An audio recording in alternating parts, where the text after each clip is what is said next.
மாவட்ட நான் 1.5 லட்சம் ஓட்டுல ஜெயிக்க போறேன், அதனால நான் மட்டும் நிக்கணும், கொஞ்சம் ஓபிஎஸ் அண்ணங்கட்டலாம் நீங்க அறிவுறுத்துங்க, நான் மட்டும் நிற்பதற்கு நீங்க ஏற்பாடு செஞ்சு கொடுங்கன்னு அவர் சொல்லலையா?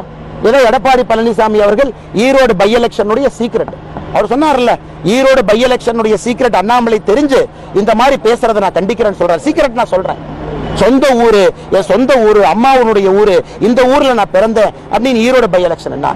அதற்காக கண்ணியமாக கம்பீரமாக ஓபிஎஸ் அண்ணன் ஒரு வார்த்தை கூட பேசாம இந்த கட்சியினுடைய தொண்டர்கள் எல்லாம் ஒன்றாக ஓட்டு போட வேண்டும் என்பதற்காக ஒதுங்கி நின்னார்.